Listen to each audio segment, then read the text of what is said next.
Good morning everyone, welcome to civil services study. Practice set number ये 48 है।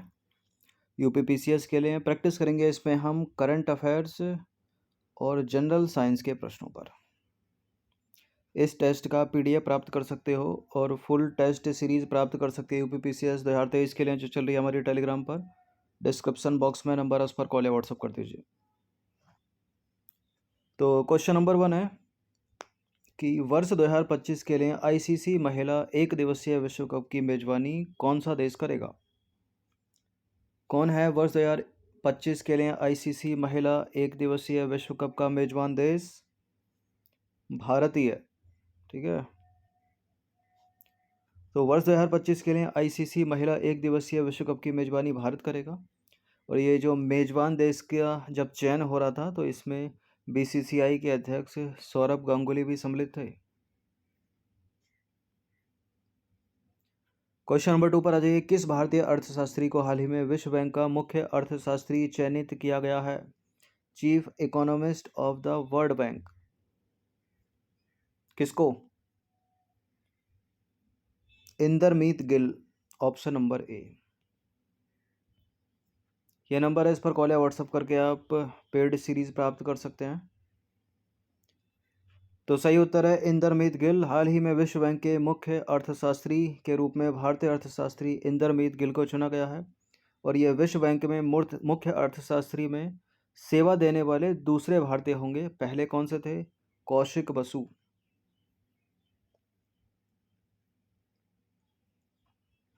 तीसरा प्रश्न है, मूल गीत जनगण मन राष्ट्रगान जो है अपना, वो किस भाषा में लिखा हुआ है? किस भाषा में है? वो है बंगला भाषा में। ठीक है, ऑप्शन नंबर सी। तो जो मूल गीत है जनगण मन, वो राष्ट्रगान बंगला भाषा में लिखा हुआ है। और रविन्द्रनाथ टैगोर ने आंध्र प्रदेश के चित्तूर जिले में मदनपल्ले शहर में अपने प्रवास के दौरान जो है इसका अंग्रेजी में अनुवाद किया था। ठीक है, मूल है ये बंगला भाषा में। ये प्रश्न इंपॉर्टेंट है। वर्तमान में भारत में रामसर स्थलों या साइट्स या अंतर्राष्ट्रीय महत्व की आर्द्रभूमियों की कुल संख्या कितनी हो गई है? देखिए, अभी हाल में 5 नई खोजी गई हैं। ठीक है, 49 थी पहले, तो 54 हो गई है, याद रखिएगा। 3 है तमिलनाडु की, 1 है एमपी की और 1 है मिजोरम। तो वर्तमान में भारत में रामसर स्थलों की या रामसर साइट्स जो हो गई हैं या अंतर्राष्ट्रीय महत्व की आर्द्रभूमि इनको बोलते हैं, इनकी कुल संख्या 54 हो गई है, 54। और हाल ही में 5 नई आर्द्रभूमियों को इस सूची में शामिल किया गया है, जिनमें 3 है तमिलनाडु की, 1 है मिजोरम की और 1 है मध्य प्रदेश की। तमिलनाडु की है पिचवरम मैग्रोव और पल्ली करनई मार्स रिजर्व फॉरेस्ट और करीकिली पक्षी अभयारण्य तमिलनाडु का। ठीक है, 3 हो गए तमिलनाडु के। और मिजोरम का है पाला आर्द्रभूमि और मध्य प्रदेश का साख्य सागर। क्वेश्चन नंबर 5 पर आ जाइए। निम्नलिखित गैसों में से कौन सी गैस सबसे प्रबल एवं दीर्घजीवी प्रकार की मानी जाती है? कौन सी है? Which of the following gases is considered to be the strongest and longest life type? Carbon dioxide, nitrous oxide, methane या फिर हाइड्रोफ्लोरोकार्बन? हाइड्रोफ्लोरोकार्बन। तो इनमें से हाइड्रोफ्लोरोकार्बन जो है सबसे प्रबल एवं दीर्घजीवी प्रकार की गैस मानी जाती है। और यह गैस मानव क्रियाकलापों द्वारा उत्सर्जित होती है। फ्लोरिनेटेड गैसों की वैश्विक तापन क्षमता बहुत उच्च होती है, अर्थात वे कार्बन डाइऑक्साइड की अपेक्षा ज़्यादा ताप अवशोषित करती हैं। हाइड्रोफ्लोरोकार्बन। क्वेश्चन नंबर 6 पर आ जाइए। क्षोभ मंडल में पृथ्वी की सतह के समीप के वातावरण में औसत तापमान में वृद्धि को क्या कहोगे? Green house, global warming, solar blur या अर्थ हीट बजट? पृथ्वी का ऊष्मीय बजट, सौर कलंक, भूमंडलीय तापन, हरित ग्रह। अगर यहाँ ग्रीन हाउस इफेक्ट लिखा होता तो उत्तर एक ही जैसे हो जाते हैं। फिलहाल इसका उत्तर है ग्लोबल वार्मिंग, भूमंडलीय तापन। ठीक है, यहाँ हरित ग्रह है।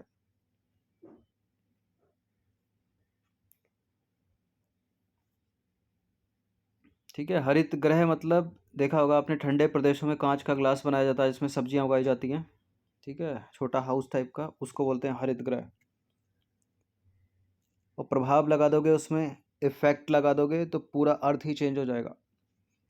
तो क्षोभ मंडल में पृथ्वी की सतह के समीप के वातावरण में औसत तापमान में वृद्धि को भूमंडलीय तापन कहते हैं। और भूमंडलीय तापन के कारण वैश्विक जलवायु परिवर्तन प्रतिरूप में परिवर्तन आता है।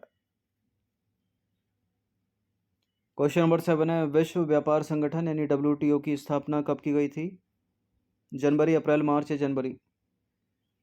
जनवरी में की गई थी, अप्रैल मार्च को हटा दीजिए। जनवरी में कब? 1 जनवरी 1995। तो विश्व व्यापार संगठन की स्थापना 1 जनवरी 1995 में की गई थी। और विश्व व्यापार संगठन एक स्थायी अंतर्राष्ट्रीय संस्था है।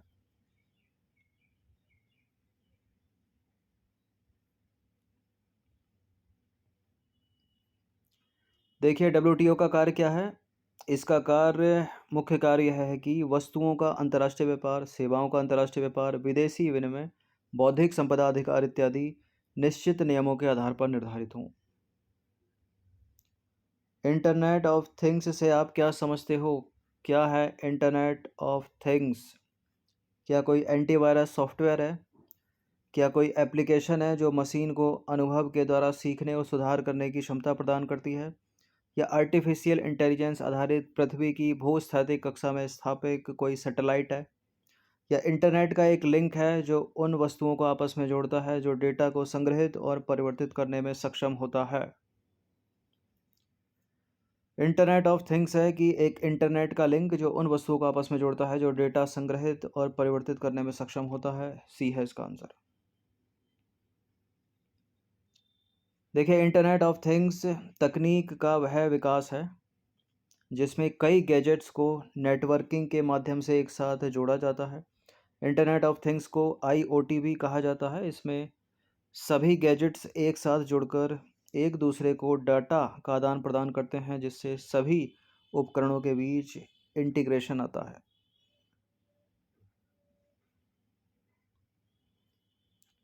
क्वेश्चन नंबर 9 पर आ जाइए। निम्नलिखित में से किसके 4 कक्षीय हृदय होता है? किसके पास 4 कक्षीय हृदय होता है? 4 चैम्बर्ड हार्ट। देखिए मैमल्स में होता है 4 चैम्बर्ड हार्ट, ठीक है, लेकिन यहाँ जो है मोर में होगा। ठीक है, मोर में होता है। मोर एक पक्षी है फिर भी इसमें 4 कक्षीय हृदय होता है। समुद्री अश्मीन तो मत्स्य वर्ग हो गया, 2 होगा इसमें। मेढक एम्फीबियन हो गया, 3 होगा इसमें। मछली 2 होगा इसमें। एक क्रम याद रखिएगा, परम, PARAM। ये पृथ्वी पर जीवन की उत्पत्ति का क्रम है। ठीक है, पृथ्वी पर जीवन की उत्पत्ति का क्रम है ये। कैसे? पिस्सिस, एम्फीबियन, रेप्टाइल, एवीज और मैमल, यानी मत्स्य वर्ग, उभयचर वर्ग, सरीसृप वर्ग, पक्षी वर्ग और स्तनधारी वर्ग। ठीक है, सबसे पहले मछलियाँ आई, उसके बाद ऐसे जंतु आए जो जल और स्थल दोनों पर रह सकते थे, फिर रेंगने वाले आए, फिर एवीज पक्षी वर्ग आया उड़ने वाला, उसके बाद आया मत्स्य, उसके बाद आया स्तनधारी वर्ग। ठीक है, जो बच्चे देने वाले।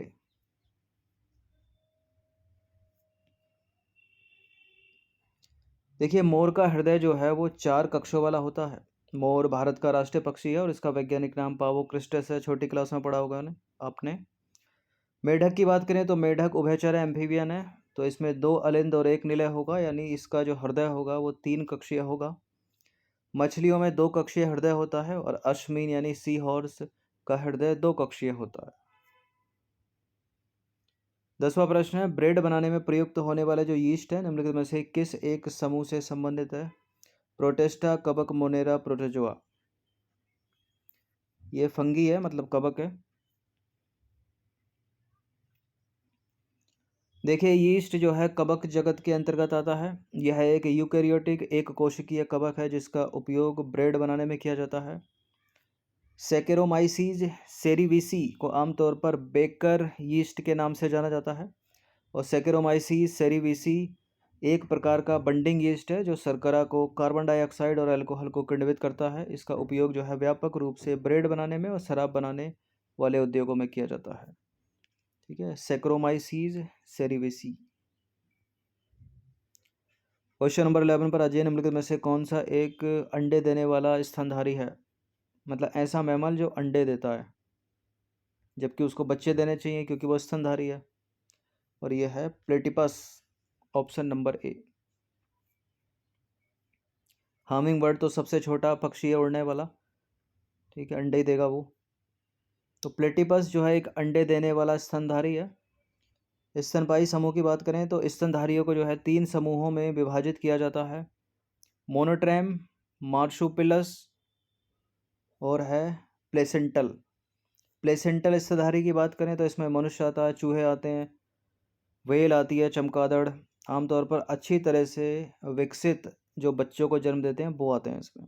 ठीक है, मार्सुपिलियस इसमें जो है छोटे और अल्प विकसित बच्चों को जन्म देने वाले आते हैं, और ज़्यादातर मादा जो है मार्सुपिलियस जैसे कि कंगारू, बॉल बीज और कोआला जो है इनके पास पाउच होता है जिसमें बच्चे बैठे होते हैं इनके। मोनोट्रैम की बात करें तो मोनोट्रैम में आते हैं प्लेटिपस और एकेडिना। ठीक है, ये दोनों जो है अंडे देने वाले मैमल हैं, स्तनधारी हैं। ठीक है, इसमें मादा जो है नरम खोल वाले अंडे देती है। और मोस्ट इंपॉर्टेंट है, बहुत पूछा जाता है, एसएससी के तो फेवरेट है, ये पूछते रहती है एसएससी। ठीक है, 12वां प्रश्न है, निम्नलिखित में से कौन एक मत्स्य वर्ग से संबंधित है?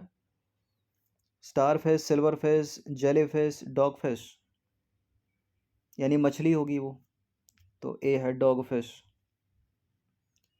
तो डॉग फिश मत्स्य वर्ग के चेंड्रिच थियस वर्ग से संबंधित है, और मत्स्य वर्ग कॉर्डेटा फाइलम से संबंधित है। मत्स्य वर्ग को सत्य मछलियों के रूप में माना जाता है। बाकी जो ऑप्शन में थी जेलीफिश वो सीलेंट्रेटा फाइलम से संबंधित है, सिल्वर फिश ऑर्थोपोडा फाइलम से संबंधित है, स्टार फिश इकाइनोडर्मेटा फाइलम से संबंधित है। क्वेश्चन नंबर 13 पर आ जाइए, इनमें से कौन सा पेट का कृमि नहीं है जो पीने के पानी को असुरक्षित बना देता है? Which of the following is not a stomach worm which makes drinking water unsafe? ठीक है, पेट का कृमि मतलब जो पेट में रहता हो, तो गिनी कृमि है, सूत्र कृमि है, फ्लैट कृमि है, केंचुआ नहीं है, केंचुआ थोड़ी रहता आपके पेट में। तो केंचुआ कोई कृमि नहीं है जो पीने के पानी को असुरक्षित बनाता है। केंचुए का जंतु वैज्ञानिक नाम है फेरिटिमा पोस्थुमा। केंचुआ का कोई अलग से सिर नहीं होता, कोई दृश्य इंद्रिय अंग नहीं होता जो बाहर से दिखता हो। ठीक है, आपने देखा होगा एक ही जैसी होती है उसकी सतह। केंचुआ आमतौर पर मिट्टी के लिए फ़ायदेमंद माने जाते हैं, हालांकि कई बार केंचुए की उपस्थिति का नकारात्मक प्रभाव पड़ता है। किसानों का मित्र कहा जाता है केंचुए को। ठीक है, बाकी गिनी कृमि हो गया, सूत्र कृमि हो गया, फ्लैट कृमि हो गया, इनको एक एक बार पढ़ लीजिएगा पीडीएफ से आप।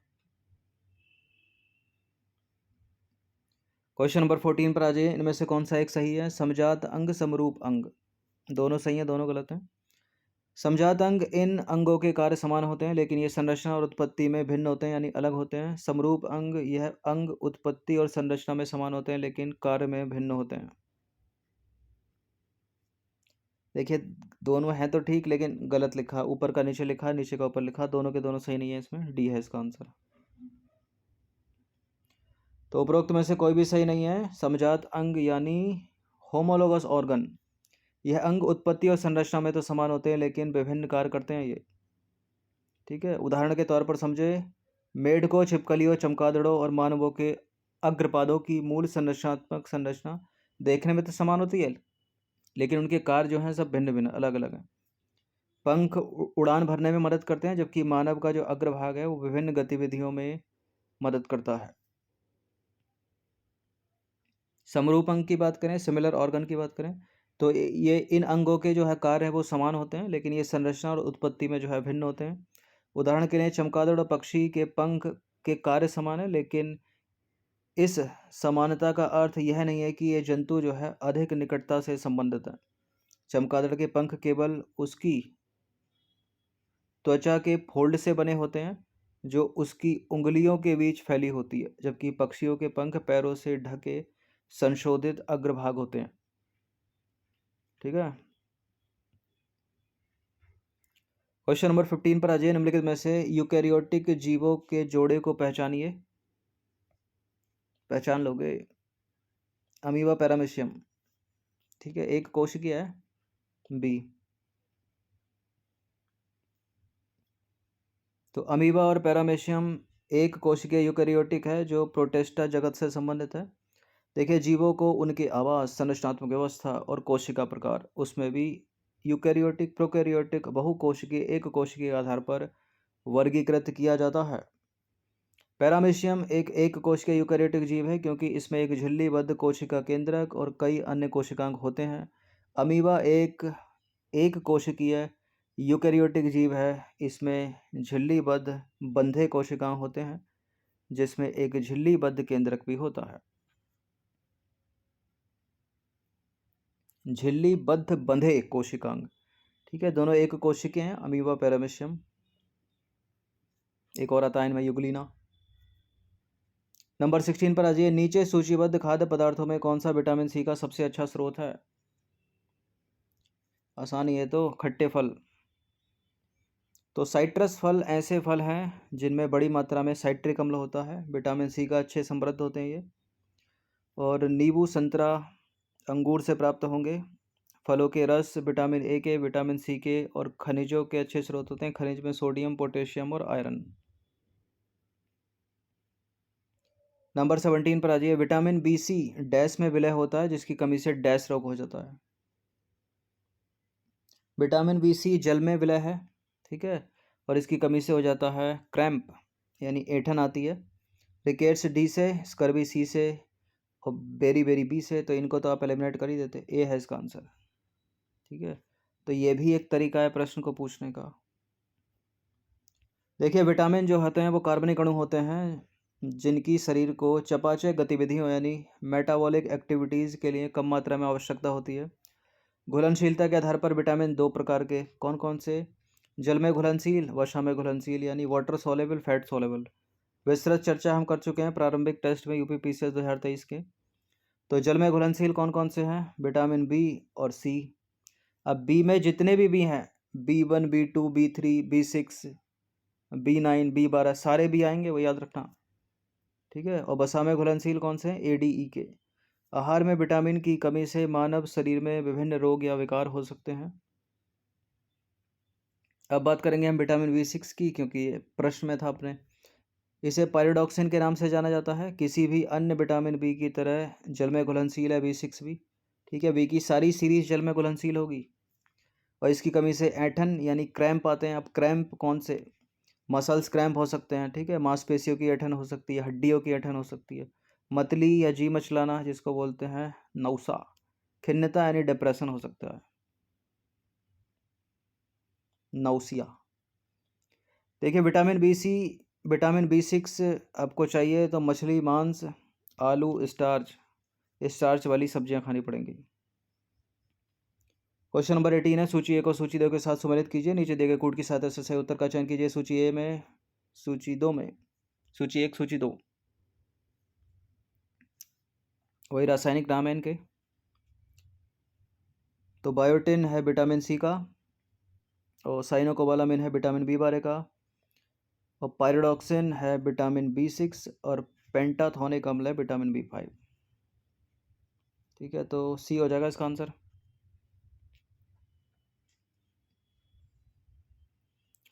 तो विटामिन बी का हो गया पेंटाथोनिक अम्ल, विटामिन B6 का पायरोडॉक्सिन, विटामिन B7 का बायोटिन, विटामिन B12 का साइनोकोबालामिन।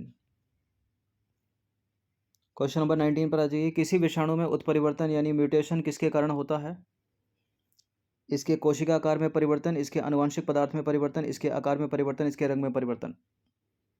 अधिकतर संभावना किसकी है? ए या बी की? उसमें भी बी, इसके आनुवंशिक पदार्थ में परिवर्तन। क्या होते हैं आनुवंशिक पदार्थ? DNA या RNA। तो उत्परिवर्तन को आनुवंशिक पदार्थ में अचानक वंशागत परिवर्तन के रूप में परिभाषित किया गया है। किसी विषाणु में उत्परिवर्तन उसके आनुवंशिक पदार्थ में परिवर्तन के कारण होता है। देखिए, इस पृथ्वी पर प्रत्येक जो जीवित जीव है उसका अपना एक आनुवंशिक पदार्थ होता है जिसमें जीव प्रजनन, विकास और व्यवहार के बारे में जानकारी होती है। अधिकांश जीवों के आनुवंशिक पदार्थ DNA है, जबकि कुछ विषाणुओं में उनके आनुवंशिक पदार्थ के रूप में RNA होता है। उत्परिवर्ती जीव ऐसे जीव हैं जिनके आनुवंशिक पदार्थ में ऐसे परिवर्तन होते हैं। ठीक है, पढ़ लीजिएगा इसको। अब आ जाइए क्वेश्चन नंबर 20 पर, अंतिम प्रश्न है ये। आयरन की कमी से हो जाती है, क्या होगा आयरन की कमी से? आयरन की डेफिशिएंसी से क्या हो जाएगा? शारीरिक क्षमता कम हो जाएगी, विकास मंदता, समझौता, प्रतिरक्षा प्रतिक्रिया या मानसिक बाधा। क्या हो जाएगा? लॉ फिजिकल कैपेसिटी, शारीरिक क्षमता कम। तो आयरन की कमी से जो है एनीमिया हो सकता है। इसका मतलब क्या है? लाल रक्त कोशिकाएं आपके ऊतकों तक ऑक्सीजन ले जाने में असक्षम हो गई हैं। आयरन की कमी से होने वाला एनीमिया एक प्रकार का सामान्य एनीमिया ही है, अर्थात एक ऐसी स्थिति जिसमें रक्त में पर्याप्त स्वस्थ लाल रक्त कोशिकाओं की कमी हो जाती है। ठीक है, लाल रक्त कोशिकाएं शरीर के ऊतकों तक ऑक्सीजन ले जाती हैं। जैसा कि नाम से ही स्पष्ट है कि आयरन की कमी से होने वाला एनीमिया अपर्याप्त आयरन के कारण होता है। तो 20 प्रश्न थे, अधिकतर इसमें 16 या 15 प्रश्न जनरल साइंस के थे, इम्पोर्टेंट है। 18 से 20-22 प्रश्न आते हैं जनरल साइंस के यूपीपीसीएस में। ठीक है, और आरओ में भी। इनकी प्रैक्टिस कर लीजिएगा एक बार। धन्यवाद। इस टेस्ट का पीडीएफ आप प्राप्त कर सकते हो, डिस्क्रिप्शन बॉक्स में नंबर है, उस पर कॉल या व्हाट्सअप करके।